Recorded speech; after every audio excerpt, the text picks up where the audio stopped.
தோழிகளுக்கு மத்தியில் சிறந்த பிறந்த என் அன்னை தமிழை வணங்கி இங்கே வருகை தந்துள்ள ஆன்றோருக்கும் சான்றோருக்கும் என் வணக்கத்தை தெரிவித்துக் கொள்வதோடு அன்பு மாணவ செல்வங்களையும் வணங்கி சிங்காரமாய் இருக்கையிலே அமர்ந்து சில்லறையாய் உன் சிரிப்பினை சிதறி கீரையூரிலே குடிகொண்டு கொள்ளை அழகாய் வளம் வந்து கொண்டிருக்கும் பட்டிமன்ற நடுவர் ஐயா அவர்களுக்கு என்னுடைய நன்றியை தெரிவித்துக் கொள்கிறேன். அருமை அருமை. என் எதிர் அணியினரை வணங்கியும் என் அணியினரை வணங்கியும் என் உரையை தொடங்குகிறேன். நான் தீபா மதுரையில போய் பேசிட்டு இருந்தேன். ஒரு பையன் எழுந்து உங்க பேர் என்னன்னு கேட்டான். கீரை பிரபாகரன் அப்படின்னு சொன்னான். அதுக்கு அவன் சொல்றான் அரைக்கீரை கட்டு எவ்வளவு அப்படின்ட்டான். அந்த மாதிரி தீபா கீரை ஐயா அவர்களுக்கு வணக்கம். அருமை. தீபாவுக்கு ஒரு கைத்தட்டல் கொடுங்க. அம்மா இங்க இருக்கிற எல்லாரும் தெரிஞ்சுக்கோங்க. நடுவர் சொன்னாரு நீங்க அடிக்கடி கை தட்டினா உங்களுக்கு முடி வளருன்னு. யாருக்காவது முடி வளர்ந்துருக்கா? உடனே அந்த அம்மா எடுத்து பார்க்குது வளர்ந்துருக்காங்க. கண்டிப்பா வளரவே வளர ஏமாயல. நீங்களா தெரிஞ்சுக்கோங்க. கடைசியா நடுவரையே பொய்யாக்கிட்டேன். ஆனா நான் உண்மையை சொல்ல போறேன். நீங்க வந்து தொண்டுதான் சொல்லி கை தட்டினீங்கன்னா கண்டிப்பா எவ்வளவு வயசானாலும் உங்க ஒருத்தருக்கு கூட முடி வெள்ளையாவே ஆகாது. எல்லாருக்கும் கருப்பாவே தான் இருக்கு. நான் சொல்றேன் அவரு சொன்னதுனால என்னுடைய முடிவை மாத்திக்கிட்டு நான் வந்து பக்தி பக்கம் போறான்னு முடிவு பண்ணிட்டேங்க ஐயா. அப்படியா? அப்படின்னு கண்டிப்பா நீங்க நினைக்காதீங்க. நான் அந்த மாதிரி பண்ண மாட்டேன். ஏமா இப்பதானமா சொன்னேன். நான் கூட 2 நிமிஷம் பயந்து கத்துறேன். நடுவர் ஐயா வெறும் பக்தி மட்டும் இருந்திருந்தா அனைவரும் தூங்கி இருப்பாங்க. அப்படியே அந்த பக்கம் திரும்பி இறைவனை பார்த்து இருந்திருப்பாங்க. தொண்டுங்கிற ஒண்ணு இருந்ததாலதான் எல்லாரும் நம்ம பக்கம் பார்த்துட்டு இருக்காங்க. எப்படின்னு கேளுங்க. அதாவது பாத்தீங்கன்னா நம்மளுடைய வாய் இசைக்கு ஏற்ப அவர்களுடைய கை இசை அங்க வாசிக்குது. இவங்க எல்லாம் பாத்தீங்கன்னா எவ்வளவு தூக்கத்தையும் பாத்தீங்கன்னா பொருட்படுத்தாம நம்மள பாத்துட்டு இருக்காங்க. முடிச்சிட்டு இருக்கிறதே பெரிய தொண்டு தானே ஐயா. அருமை அருமை அருமை. இப்ப கை தட்டணுமா? தட்டுங்களேன். சப்போர்ட் பண்ணி நான் பேசிட்டு இருக்கேன். ஏமா அவங்க என்ன வச்சுக்கிட்டா வஞ்சனை பண்றாங்க? தட்டி தட்டி கையெல்லாம் வலிக்குது.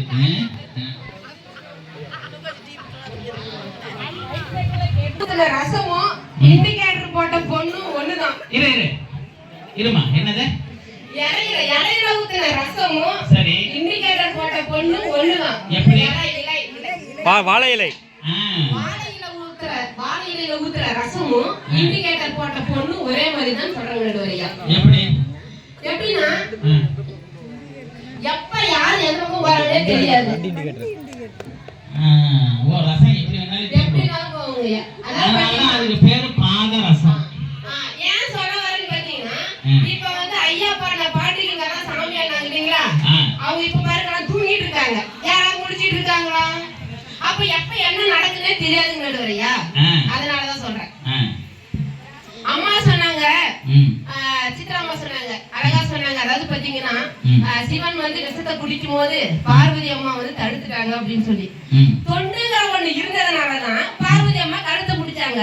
பக்தி இருந்தா நம்ம என்ன பண்ணிருக்கோம்? போய் இறைவன் முன்னால உட்காந்துட்டு என் கணவனை காப்பாத்துக்கணும்னு கும்பிட்டுருக்குமா இல்லையா? இதுதான் சரி. எப்படின்னா இதுக்கு கை தட்டுங்களேன். கை தட்ட கேட்டு கேட்டு வந்ததா இருக்கு நடுவரையா. இப்படி சொல்ல தொண்டுன்னு ஒண்ணு இருந்ததுனாலதான் தொண்டையை பிடிச்சாங்க. எடுத்து கொடுத்ததற்கு மிக்க நன்றி நடுவரையா.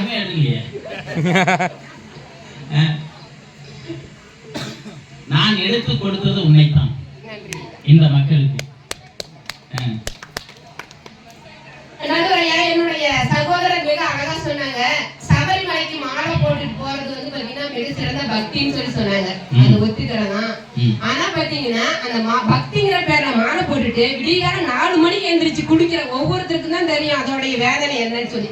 அதுவே மிகப்பெரிய தொண்டு தானே. 8 மணி ஆனாலும் இழுத்து போத்திட்டு தூங்குறவங்க 4 மணிக்கு எந்திரிச்சு குடிக்கிறாங்க. அது பெரிய தொண்டு தானே நடுவரையா. அதெல்லாம் தொண்டுதான். ஆனா 4 மணிக்கு எந்திரிச்சு குடிக்கிறது உண்மைதான்.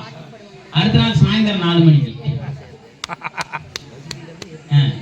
நடுவரையா பாத்தீங்கன்னா எவ்வளவு தொண்டு செய்யறாங்க. காலைல தெருவு போடக்கூடாது, கட்டு குத்து முள்ளு குத்து எத்தனை தியாகத்தை அவங்க செய்யறாங்க. அதெல்லாம் பெரிய தொண்டுது நடுவரையா. அடுத்து பாத்தீங்கன்னா ஐயா சொன்னாரு என்னுடைய சகோதரர் சொன்னாரு ம். சபரிமலைக்கு போறவங்க மாலை போறாங்க பக்தின்னு சொன்னாரு. ம். பக்திங்கிற பேர்ல மாலை போட்டுப்பாங்க. ஆனா பாத்தீங்கன்னா ம். ஊனமானவங்க போறாங்க, வயதானவங்க போறாங்க, முடியாதுங்கிற இடத்துல அந்த இடத்துல தொண்டுன்னு ஒண்ணு இருக்கிறதுனாலதானே அவங்கள தூக்கிட்டு போறாங்க மலைக்கு. தொண்டுதானே சிறந்தது. எப்படி நீங்க பக்தி சிறந்ததுன்னு சொல்லுவீங்க? பலத்த கைத்தட்டல கொடுங்க. கைத்தாங்களா தூக்கிட்டு போறதுனால கைத்தட்டல் கொடுங்க கேட்டா.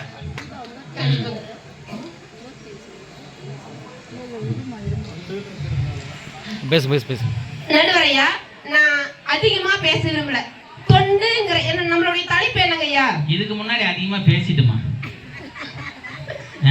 நடுவரையா, எங்களுடைய தலைப்பு என்ன? இந்த பக்கத்துடைய தலைப்பு சொல்லுங்களேன். தொண்டு என்பது சர்வீஸ். அப்ப பாத்தீங்கன்னா தொண்டுங்கிறதோட அதனாலதான் பக்தியை நிலைநாட்டக்கூடிய தொண்டை செய்யக்கூடிய இறைவனுக்கு பேரு சர்வேசன்னே வச்சாங்க. நடுவரையா, தொண்டுங்கிறதோட முதல் எழுத்து என்னங்கய்யா? தோ.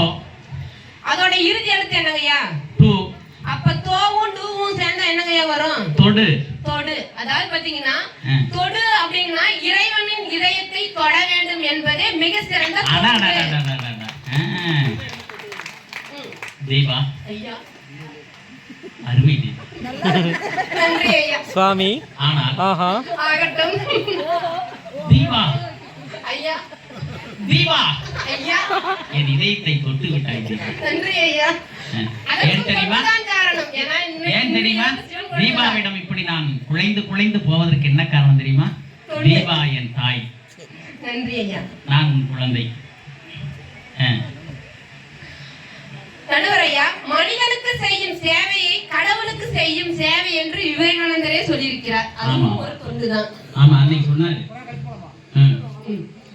ஒரு சின்ன கதை சொல்றேன் நடுவரையா. சொல்லுமா. நடுவரையா, கோயிலுக்கு வந்து பாத்தீங்கன்னா அதே சிவனுடைய ஆலயத்துக்காக நான் சாமி கும்பிடலான்ட்டு என்னோட கையில பாத்தீங்கன்னா தேங்காய் பழம் எல்லாம் கொண்டுட்டு வந்தேங்கய்யா. வரும்போது வந்து பாத்தீங்கன்னா கோயிலுடைய வாசல்ல வந்து பாத்தீங்கன்னா ஒரு பிச்சைக்காரர் வந்து யாசகம் கேட்டுட்டு நின்னுட்டு இருக்காரு. அம்மா எனக்கு பசிக்குது அப்படின்னு கேக்குறாரு. உடனே வந்து பாத்தீங்கன்னா நான் வந்து பாக்குறேன், என்னோட கையில இருக்கிற படத்தை வந்து கடவுளுக்கு கொண்டு போலாமா இல்ல அந்த யாசகம் கேக்குற பிச்சைக்காரருக்கு போடலாமான்னு பாக்குறேன். அப்ப வந்து பாத்தீங்கன்னா என்னுடைய மனசு சொல்லுது இங்க இருக்கிற பிச்சைக்காரருக்கு போடுமா அப்படின்னு சொல்லி. உடனே அந்த படத்தை எடுத்து நான் வந்து அவருக்கு கொடுத்துட்டேன். அந்த படத்தை வாங்கின அவரு வந்து சொல்றாரு, நீங்க வந்து நல்லா இருமா அப்படின்னு சொல்லி. நான் வந்து போனது பாத்தீங்கன்னா இறைவனை பாக்குறதுக்காக. ஆனா அந்த பிச்சைக்காரரோட வடிவத்துல வந்து பாத்தீங்கன்னா நான் அந்த இடத்தில் கடவுளாக மாறினேன். இப்படி இருக்கணும் தீபா. நீ புறநானூற்று தமிழச்சி, எங்களுக்கு முதுக காட்டாத. கொஞ்சம் இப்படி கொஞ்சம் இப்படி இப்படி வந்துருங்க. இந்த இடத்துல தொண்டுன்ற அணி இருந்துகிட்டு இப்படி எல்லாம் இருக்கிறீங்க. கொஞ்சம் இப்படி பாருங்க. ஐயா, தொண்டு வந்து பாத்தீங்கன்னா இப்ப நோய்வாய்ப்பட்டவர்களா இருக்கலாம், வறுமையில உள்ளவர்களா இருக்கலாம், இவருக்கு ஒவ்வொருத்தருக்கும் பாத்தீங்கன்னா உதவுறது எல்லாமே ஒரு வகையான தொண்டுதான் ஐயா. கேட்பது கடவுள் என்று கேட்பது வந்து பாத்தீங்கன்னா கடவுளா இருந்தாலும் கொடுப்பது வந்து பாத்தீங்கன்னா வாங்குபவருக்கு தான் தெரியும்.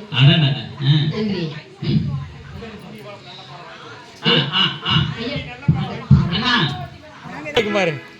இதோ இந்த தெய்வம் முன்னாலே நான் ஒரே ஒரு புன்னகையில் கண்டேனே. பாசமுள்ள நெஞ்சத்திலே கடவுள் வாழ்கிறான், அவன் கருணை உள்ள நெஞ்சினிலே கோயில் கொள்கிறான். இதோ இந்த தெய்வம் முன்னாலே நான் ஒரே ஒரு புன்னகையில் கண்டேனே. பாசமுள்ள நெஞ்சத்திலே கடவுள் வாழ்கிறான், அவன் கருணை உள்ள நெஞ்சினிலே கோயில் கொள்கிறான்.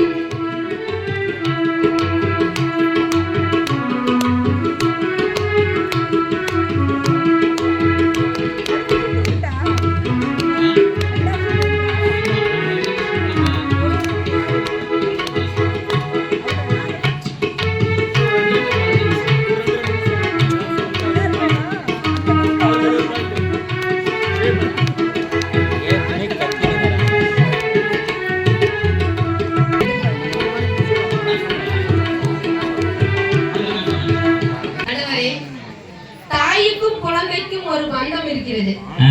என்ன பந்தம் தெரியுங்களா? என்ன பந்தம்? தொப்புள் கொடி பந்தம். என்ன பாத்தீங்கன்னா இப்ப தாய் மூலியமா தான் பாத்தீங்கன்னா தாய் உண்ணுகின்ற ஒவ்வொரு உணவும் ரத்தமாக அந்த குழந்தைக்கு போகிறது. அதுவே ஒரு மிகப்பெரிய தொண்டு தானே நடுவரே. நடுவரே உங்களிடமிருந்து நான் கொஞ்சம் அதிகமாக எதிர்பார்த்தேன். கவனித்து விட்டேன்.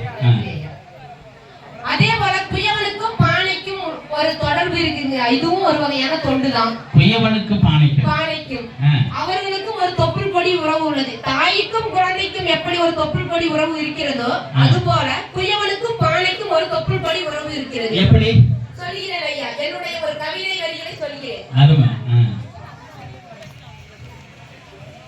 சக்கர தாயிடம் இருந்து தொப்புள் கொடி நூல் அறுக்கிறது ஒவ்வொரு பானையையும் அறுக்கையில். கை தட்டுங்க.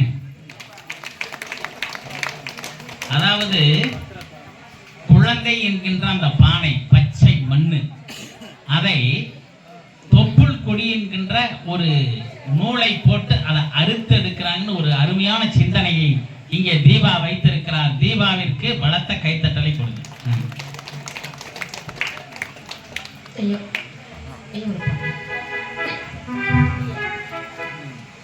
பிச்சை பாத்திரம் ஏந்தி வந்தேன் ஐயனே என் ஐயனே. பிச்சை பாத்திரம் ஏந்தி வந்தேன் ஐயனே என் ஐயனே. யான் ஒரு பிச்சை பாத்திரம் ஏந்தி வந்தேன் ஐயனே என் ஐயனே. பிண்டம் என்னும் எலும்போடு சதை நரம்பு உதிரம் அடங்கிய எலும்போடு சதை நரம்பு உதிரமும் அடங்கிய பட்டிமன்றத்தின் மூலமாக உங்களுக்கு ஒரு அறிவிப்பு. இந்த பட்டிமன்றம் சரியாக இன்னும் 15 நிமிடத்தில் நிறைவு பெறும். நடுவரே, அதாவது பாத்தீங்கன்னா மூளை பள்ளத்தை அறிவால் நிரப்ப வேண்டும், இதய பள்ளத்தை அன்பால் நிரப்ப வேண்டும், வயிற்று பள்ளத்தை உணவால் நிரப்ப வேண்டும். அதாவது பாத்தீங்கன்னா மிக அழகா வள்ளலார் வந்து சொல்லிருப்பாரு, ஏற்றி வைத்த அணைய அடுப்பு இதைத்தானே இன்றைக்கும் செய்து கொண்டிருக்கிறது. நைட்டு 12 மணி 2 மணிக்கு நீங்க பசின்னு போனாலும் அங்க வந்து பாத்தீங்கன்னா உங்களுக்கு எப்ப வேணாலும் சாப்பாடு கிடைக்கும். அது மிகப்பெரிய தொண்டு தானே நடுவரே. நடுவரே, பிச்சைக்காரர் தட்டுல போறது வந்து பாத்தீங்கன்னா காசு. பிச்சைக்காரர் தட்டுல போட்டீங்கன்னா ஒரு காசு போட்டோம், அதுதான் வந்து பாத்தீங்கன்னா ஒரு தொண்டு. அதே பாத்தீங்கன்னா உண்டியில கொண்டு போய் நீங்க காசு போட்டீங்கன்னா அதுதான் உங்களுடைய பக்தி மாதிரி. அதாவது நடுவரே, இரு கை நீட்டி இறைவனை தொழுது விட வேண்டும். 2 கை நீட்டி தான் இறைவனை வந்து நம்ம தொழுவோம். ஒரு கை நீட்டி உதவி செய்வதே மேல் என்று அன்னை தெரசா சொன்னார். ஒரு கை நீட்டி தான்.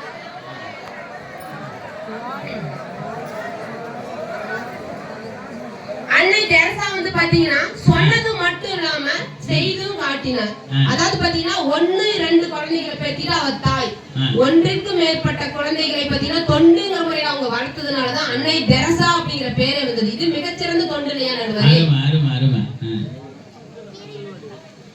நடுவரே, தாய் தந்தை கொள்ளர் அரசன் இளைஞர் இவர்களின்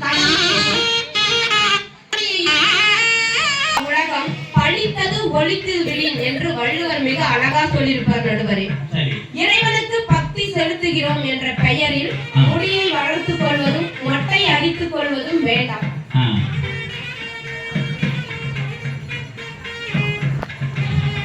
உலகம் பழிக்கின்ற செயலை விட்டொழிப்பதை இறைவனை அடையும் வழி, அதுவே ஒரு மிகப்பெரிய தொண்டு சொல்றாரு.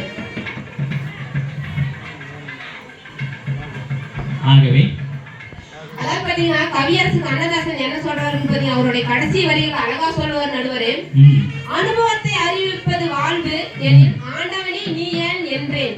ஆண்டவன் சற்று அருகே வந்து அந்த அனுபவமே நான் தான் என்றான். எனவே இறைவனுக்கே பிடித்த அனுபவம் என்பது தொண்டால் மட்டுமே வரும், பக்தியால் ஒருபோதும் வராது என்று கூறிக்கொண்டு வாய்ப்பளித்தமைக்கு நன்றி கூறி விடைபெறுகிறேன். நன்றி, வணக்கம்.